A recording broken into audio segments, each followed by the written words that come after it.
सभी साधकों को माँ अक्षरा का प्रेम प्रणाम। साथी, आज हर मनुष्य शांति पाने के लिए भाग रहा है। हर इंसान खोज रहा है आनंद। इसी खोज में वह पूरे जीवन उस मृग की भांति रेगिस्तान में रेत को पानी समझकर भागता रहता है और दम तोड़ देता है। उपनिषद के ऋषियों ने तुम्हारा स्वभाव ब्रह्मानंद बताया है। तुम्हारा होना ज्ञान, आनंद, शांति और शक्ति का स्रोत बताया है। ऐसा जीवन संघर्ष में कैसे बदल जाता है? जो जीवन पुष्पित, पल्लवित और सुगंधित होना चाहिए, वह मुरझाए हुए फूल की तरह कैसे हो जाता है?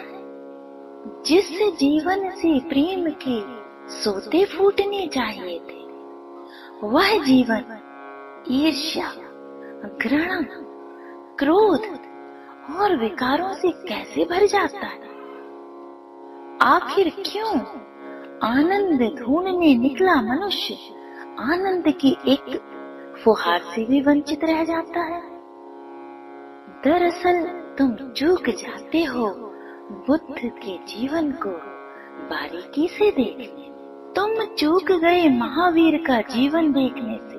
तुम चूक गए मीरा से, राम से, सुकरात से।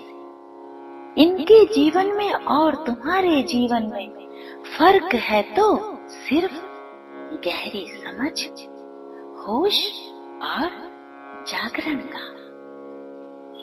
अब प्रश्न यह उठता है कि यह जागरण आए कैसे? होश कैसे सधे? कैसे शांति और आनंद का दरिया फूटे? प्यारे साधकों, इसका बहुत सीधा, सरल और स्वाभाविक मार्ग है ध्यान। मैं आपके सामने ध्यान में प्रवेश करने के पूर्व तैयारी के कुछ सूत्र लेकर प्रस्तुत हो रही। साधकों ने यदि इन सूत्रों को साध लिया तो फिर अंतर जगत में प्रवेश बहुत आसान हो जाएगा। आइए एक एक करके समझते हैं इन सूत्रों को। पहला सूत्र है गहरा संकल्प। हम जानते हैं कि हमारे विचार ही हमारे कर्म बनते हैं, तो हम जैसा सोचते हैं वैसा ही करते हैं और वैसे ही बन जाते हैं। तो जैसे आप यदि कल से ध्यान में प्रवेश करने का विचार कर रहे हैं, तो आपको आज पूरे दिन इस भाव को गहरा होने देना है। रोम रोम में इस भाव को गहराई से बसा देना है कि मैं चेतना की पुण्य भूमि में ध्यान का बीज रोपित करने जा रहा हूँ। सारा अस्तित्व उसमें सहयोगी हो। मैं अंतर यात्रा के अज्ञात पथ पर निकल रहा हूँ। जागृत चेतनाएं मेरा मार्गदर्शन करें। किसी संत ने कहा है ना कि मनुष्य की संकल्प शक्ति उसके जीवन का सबसे बड़ा चमत्कार है। ध्यान के मार्ग पर सबसे महत्वपूर्ण संकल्प ही है। जितना गहरा संकल्प उतना ही सुफलदायक। प्यारे मित्रों, महावीर स्वामी ने कहा है कि जिसने पहला कदम उठा लिया उसने आधी दूरी तय कर ली। और पहला कदम होता है आपकी संकल्प शक्ति। संकल्प शक्ति की महिमा अपार है। कैसी बजरंग बली हनुमान ने 100 योजन का समुद्र अपनी संकल्प शक्ति के बल पर पार कर लिया था। संकल्प शक्ति से असंभव कार्य भी संभव हो जाते हैं। संकल्प की यह विशेषता है कि इसका जितना अभ्यास होता है यह उतना ही मजबूत होता जाता है। प्यारे साधकों, जिस प्रकार एक पौधे की शुरुआत में बहुत देखभाल करनी होती है, लेकिन जब वह विराट रूप ले लेता है तो फिर आंधी, पानी, तूफान भी उसका कुछ बिगाड़ नहीं पाते। ठीक वैसे ही शुरुआत में यदि आप दृढ़ संकल्प शक्ति के साथ ध्यान में प्रवेश कर गए तो फिर आपको प्रयास करना नहीं होगा, ध्यान स्वतः ही घटेगा। साधकों, संकल्प शक्ति से हमारे भीतर की बिखरी बिखरी खंड खंड ऊर्जा एकत्रित होकर अखंड प्रवाह में आ जाती है। हम अनंत सामर्थ्य के स्वामी हैं, किंतु वह शक्ति अव्यवस्थित है, बिखरी बिखरी है। हमें मन की उन बिखरी हुई शक्तियों को एकीकृत करना है। बिखरा बिखरा मन बिखरे बिखरे जीवन को जन्म देता है और बिखराव ही दुख है। संकल्प शक्ति के द्वारा इन्हें इकट्ठा करना होता है। उस तरह जिस तरह एक धनुर्धर लक्ष्य भेदन के लिए अपने मन की सारी शक्ति को एक बिंदु पर एकाग्र कर बाण का संधान करता है, इस तरह मन की सारी शक्ति को एक बिंदु पर, एक केंद्र पर केंद्रित करके दृढ़ संकल्प के साथ ध्यान में प्रवेश करना होता है। ध्यान में प्रवेश का दूसरा सूत्र है प्रार्थना और इष्ट का ध्यान। साधकों, अब आपका मन, आपके प्राण संकल्प शक्ति से भरे हुए हैं। अब आपको भाव से भरकर प्रार्थना करनी है। अब आप अहोभाव से भरकर प्रार्थना करेंगे तो सहज ही आपको भीतर प्रवेश मिल जाएगा। प्रार्थना करिए कि हे प्रभु, मेरे हृदय में ज्ञान और जागरण का दीप जलाओ। हे प्रभु, मैं ध्यान में प्रवेश करने जा रहा हूँ, मुझे शक्ति दो। ध्यान में प्रवेश करते हुए आपको अपने इष्ट का या अपने गुरु का ध्यान करना है। इष्ट का ध्यान या अपने गुरु का ध्यान हमारी डोर को सीधे परमात्मा से जोड़ देता है। गुरु सेतु है जीवात्मा और परमात्मा के बीच। गुरु के चरणों को हृदय में धार कर ध्यान की यात्रा में आगे बढ़ना सरल, सहज और सुगम होता है। इसके बाद ध्यान जगत में प्रवेश करने का तीसरा सूत्र है सातत्य, अर्थात निरंतरता। यानी जब एक बार संकल्प उठा लिया तो वह संकल्प खंडित न होने पाए। साधकों, मनुष्य का मन बड़ा चंचल है। मन का अभ्यास सदा बाहर भागते रहने का है। तो जब साधक ध्यान में उतरने का सोचता है ना, तो मन सबसे बड़ी बाधा बनकर खड़ा हो जाता है। दूसरी बाधा है कि मनुष्य के भीतर धैर्य का अभाव है। उसे लगता है आज बीज डाला और कल ही फूल खिल जाए, पर ऐसा होता नहीं है। प्रकृति के कुछ नियम हैं। सुंदर परिणाम एक निश्चित समय अवधि पर प्राप्त होते हैं। जैसे बीज डालने के बाद एक निश्चित समय के पश्चात ही फूल खिलता है। माँ के गर्भ में बच्चा 9 महीने बाद पूर्ण रूप से विकसित होता है, तो साधक में धैर्य होना अत्यंत आवश्यक है। धीरे धीरे रे मना, धीरे सब कछ होए, माली सींचे 100 घड़ा, ऋतु आए फल होए। ध्यान का बीज समय आने पर फलता है। यह अंकुरण अत्यंत सूक्ष्म है, जल्दी पकड़ में नहीं आता, लेकिन ध्यान के विकसित वृक्ष से जब फूल खिलते हैं तो उसकी सुगंध अपने आप चारों ओर फैलती है। आपका उठना, आपका बैठना आपके रूपांतरण की कहानी कहता है। तो ध्यान के मार्ग में धैर्य और निरंतरता अत्यंत आवश्यक है।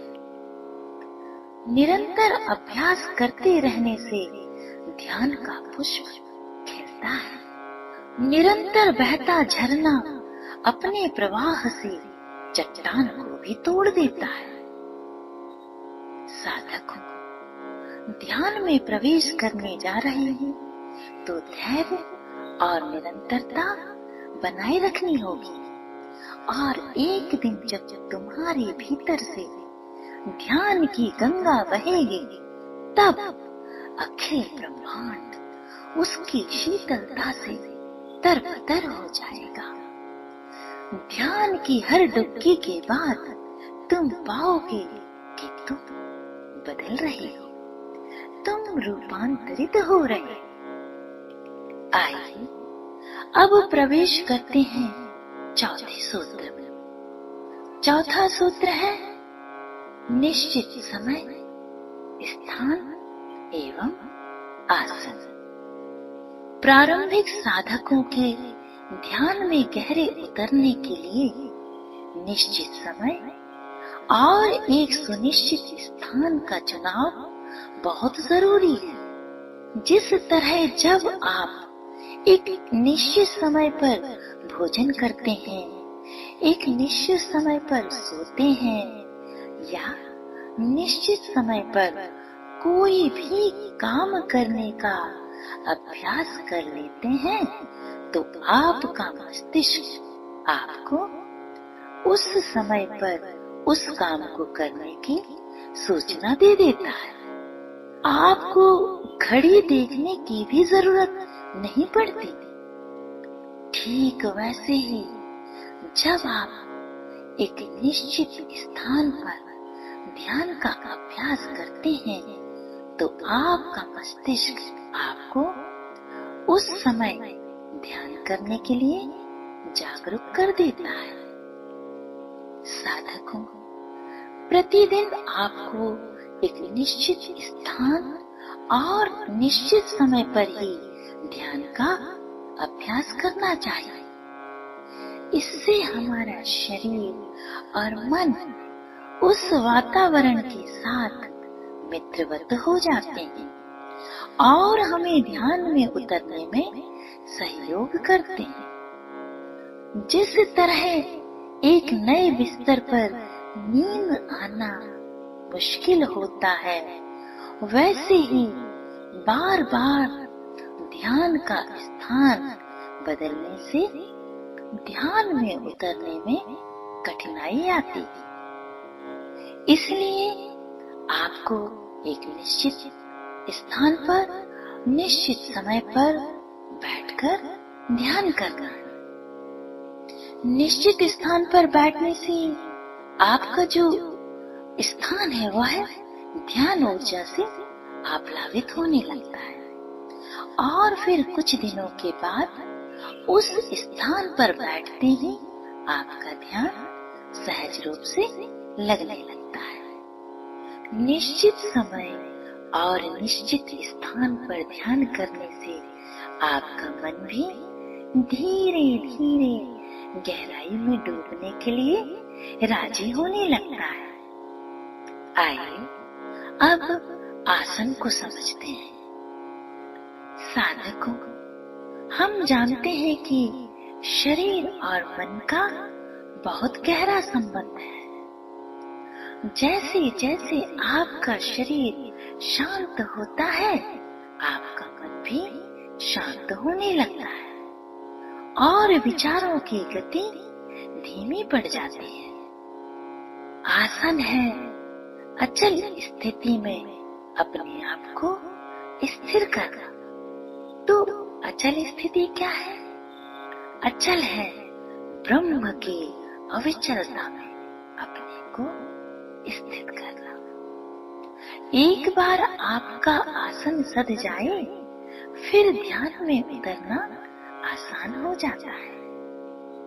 अब आपको अपने प्राणों को आयाम में लाना है, जिसके लिए आप 5 चक्र प्राणायाम कर सकते हैं। प्राणायाम के पश्चात आप अमृत बिंदु ध्यान विधि का अभ्यास कर सकते हैं।